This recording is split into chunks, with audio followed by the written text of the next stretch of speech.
Hey guys, what's up? Welcome back to the channel. It's Cynicalex, and we have some big data mined news for the mid-month update of Marvel Future Fight, and I want you guys to know about that ASAP. But first, a little bit more pressing news for those of you in the game right now, especially if you've been trying to beat Shadowland above stage 31. I've been getting tweets all day from players saying that they tried playing against stage 32, which is the Spider Sense Relay mission against the Sinister Six, or they were trying to do stage 34, which is the Phoenix Force Relay mission where you have to fight against Silver Surfer, Cosmic Ghost Rider, and Thanos, and they were having an absolute fit, and it was so difficult. Well, don't worry, you're not going crazy. It was not your fault. There was a problem in the game that they have just patched. So floor 32, floor 33, floor 34, those may have been nigh impossible for you. You may have had to use an extremely strong character. I had people tweeting me saying they were using like Mephisto tier 3 with the CTP of Rage and like just completely bulldozing the stage because their regular character, you know, Kid Omega, Scarlet Spider, Spider-Man 2099, tier 3 Spider-Man, Jean Grey tier 3 was not working. So it actually was patched. So if you haven't opened the game recently, or if you've had the game open and you haven't closed it recently in the last few hours, then close the game and open it again. You'll be prompted with about a 25 megabyte download.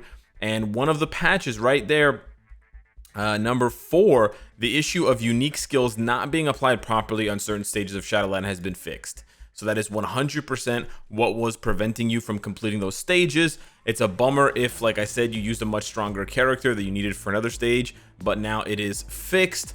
They also fixed some issues with Wenwu's gears costing more than one bio. They also fixed some issues with Legendary Battle not being able to be played after a cutscene happened. And they've also fixed Wenwu's targeting in the Legendary Battle after he goes into an iframe and gets stuck there. And that we saw that in the Cage and Kim live stream. Also, just a tip for you guys, this is not a bug, but the new game mode, Timeline Survival, actually uses boost points. Yes, so I have 100 boost points right now up in the corner. If I go over to Timeline Survival and I think I go this way.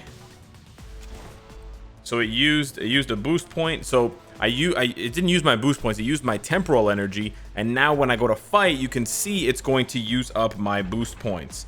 So I'm going to use up 5 of my actual energy, my yellow energy, and my temporal energy, and it's also going to use up 4 boost points. So keep that in mind. If you have over 100 boost points, you should not play Timeline Survival. You should use your extra boost points, in my opinion, for GBR, Giant Boss Raid. And then when you have very little or 0 boost points, then you should play Timeline Survival. Right now, I'm struggling to find the final boss to beat them to get through threat level 1. But anywho, enough of that. Let's get to the juicy, which of course is not the bubblegum, but is the data mine for the mid-month. So the owner of the operator, the janitor of the Marvel Future Fight subreddit, Muffle, White Fox is the mid-month tier 3. That is the title.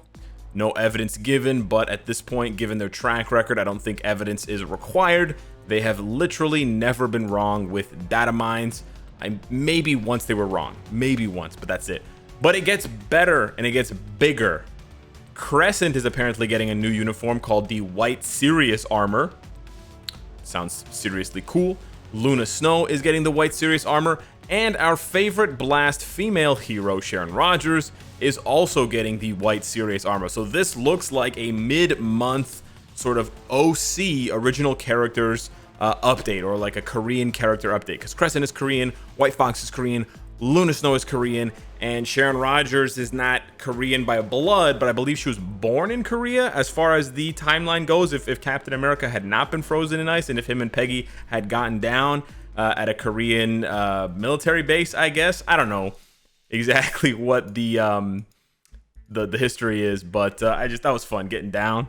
So yeah, that's pretty crazy. And of course, White Fox tier 3. Unclear whether White Fox is going to be getting a uniform as well, but it's maybe a little bit less likely due to the fact that she has that premium uniform that was released less than a year ago. So if she gets a tier 3, I have to say, for those of you that can't spend money on the game, you should absolutely put away in a drawer, in a jar, just stash away $20-$30 and save that for Christmas, because you're 100% going to want a tier 3 here, and then you're 100% going to want to buy the uniform. This Lifestyles 2 uniform, this Christmas uniform. That is assuming she doesn't get another uniform. If she gets another uniform, we'll wait and see. We could have like a Kid Cable, Summer Days Cable situation on our hands, but we might not have that situation on our hands. So we'll have to wait and see. But that is how it went for Cable. He got the paywall uniform, and then months later he got his tier 3 with a brand new uniform. So she might be getting a tier 3 with a brand new uniform. She might just be getting a tier 3 and keeping the Christmas bling. We'll have to wait and see. But yes, this is the best support character in the game getting a tier 3, which means massive, insane, steroid HGH level gains for anybody out there playing World Boss Legend and to a lesser extent Danger Room Extreme. This is not an exaggeration, but you're going to see insane catapults. You're going to see Godzilla jumping up 10-15 stages. I'm going to probably jump up 5-10 stages. If you're struggling on stage 1, this is going to catapult you to probably stage 9, because White Fox adds so much. She adds so much that people probably forgot how good she was when they moved to playing World Boss Legend. Let me just recap for you guys what she gives to all heroes. All hero allies. Doesn't matter if you have leadership passive or not. All hero allies on the team when she's tier 3, even if she's garbage as a character, they're going to be getting 15% attack, which is half of a regular leadership, 10% chain hit, which is busted strong, and 30% ignore dodge, which is so clutch against null. On top of the fact that if you are a leadership character like Shang-Chi, like Sharon Rogers, like Luna Snow, I believe, and Crescent, I think they all have. There's a lot of characters that have the leadership ability. I know for sure, yeah, they all have it. Yeah, even characters like, I believe, Ghost Rider has it as well. Yep, Ghost Rider has it. There's a lot of characters that have it. I don't think Vision does. I don't think Thor does. Oh, Thor has it, yeah. So there's a lot of characters. That War Machine has it now, correct? Yeah. Captain America has it? Yeah. So all those characters are getting a bonkers, crazy buff to the tune of, in addition to all the other buffs, 65% increased damage to supervillains and 30% damage reduction from supervillains. That is absolutely disgusting. Yeah. By far the best support in the game for World Boss Legend. Cable has leadership as well. So many characters. I believe Professor X has it as well, though we don't use him very much for World Boss Legend anymore. She's really going to catapult so many characters into the stratosphere of power based on that passive. But I think the more interesting thing in this conversation, and what I actually wanted to spend the rest of the video talking about, is the uniforms. So if we go back to that page, we see, so yeah, White Fox is getting tier 3. That's obviously going to be a huge power bump. But Crescent, Luna Snow, and Sharon Rogers, we've said essentially for months now, right? Anytime there's a new update where we don't know what it's going to be, the prevailing winds have often shifted to discussions and speculation that we're going to get a OC character update. We're going to get another uniform for Sharon, another uniform for Luna, and we always threw around that sort of old, you know, piece of advice like every year without fail. You know, the seasons change, blah blah blah blah, death and taxes, and the Luna Snow, Sharon Rogers uniform train comes around, and it's finally coming around. It's more than a year. It's about 1.5 years for Sharon. It's I don't know how long it is for Luna. It's a pretty long time for Crescent as well, but it definitely was longer this time, and I think that's how long they should take. They should probably take like 1.5 years in between uniforms for these characters, because they're generally already quite overpowered. But I decided and I thought it would be a good idea to discuss really how overpowered are they. So in the case of, we'll go with Sharon first because she's probably the easiest one. Sharon probably doesn't need a uniform right now.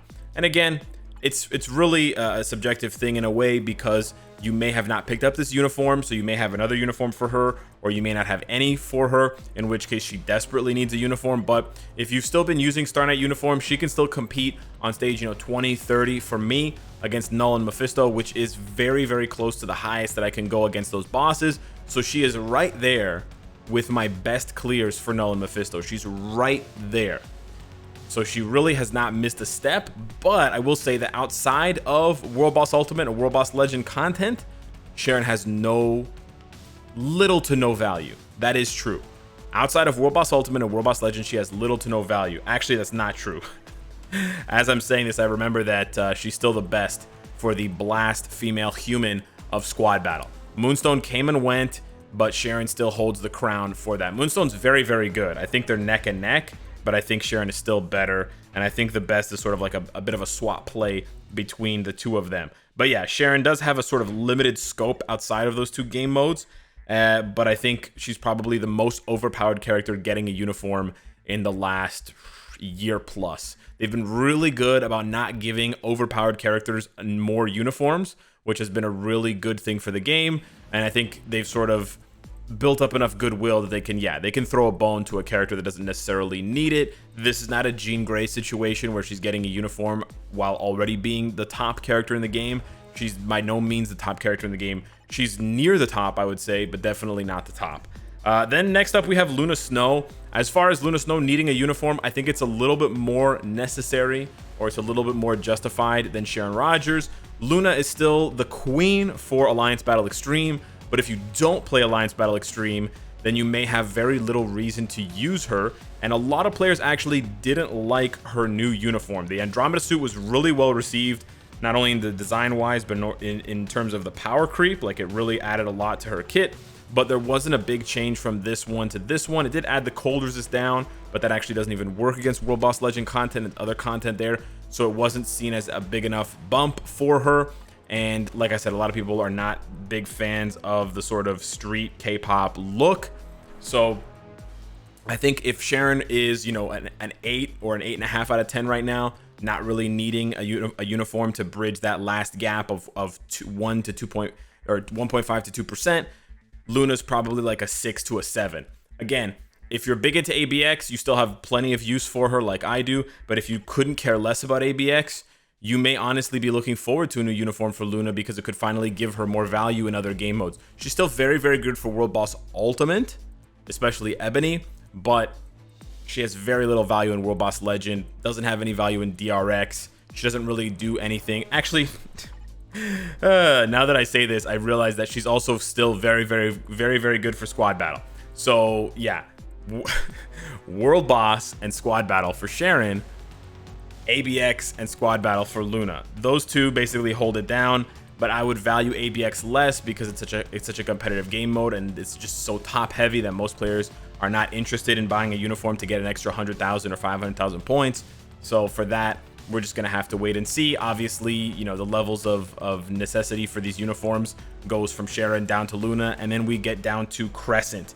In Crescent's case, I know this one, guys, I'm not going to make a mistake. I'm not going to forget to mention Squad Battle. There's absolutely no game mode for which you need Crescent. She is by far the worst original character. Worst in the sense of being the weakest. By far the weakest, despite having a uniform, despite having a very powerful leadership that's also a self-lead, despite having lots of meta effects. They just have not been able to get it right with Crescent the way that they got it right with Sharon and the way that they got it right with Luna. So in the case of Crescent, I would say that, yeah, she kind of does need a uniform. I would definitely say that, especially for anyone who has tier 3'd her. You've basically had a worse Cyclops on your roster this entire time. She's essentially a much worse version of Cyclops because of how restrictive her leadership is. It's only combat types, and it's only physical attack. So it doesn't benefit energy attacking combat characters, and it doesn't benefit speed, blast, or universal that happen to deal physical damage. So maybe her leadership gets changed. I don't really care at this point. I just want to see a uniform for Crescent that makes her a useful character, like an actual damage dealing useful character, because I like Taekwondo, I like martial arts. I think that the ghost, the ethereal panda, the ethereal bear is really cool. I think it's a really cool concept, but it just has not been executed well by the balancing team.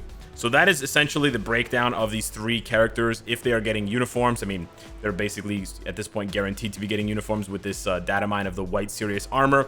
I do think that, and I will be looking forward to seeing how much better Crescent gets, and Luna, and also Sharon. But it's pretty scary to think that a character as good as Sharon could possibly be getting an upgrade. So don't buy their uniforms if you were looking to buy them. This is part of the reason why I wanted to make this video so early, even though I know we have content right here with Shang-Chi. I wanted to make this video to make sure that you guys don't pick up these uniforms and end up regretting it, because there's a very good chance, there's like a 95% chance that in 2 weeks we're going to be seeing brand new looks for the 3 original characters, and possibly a new look and at least a brand new upgrade for White Fox, the best support character in the game, which also gives you 2 weeks to go and start her heroic quest. If you really want to get White Fox tier 3, if you want to jumpstart your World Boss Legend grind, you should absolutely look forward to tier 3ing White Fox, especially if you have characters with the leadership ability already tier 3. The ones I mentioned, you know, Cable, Professor X, and we went through the list. Captain America Falcon, Captain America, Steve Rogers,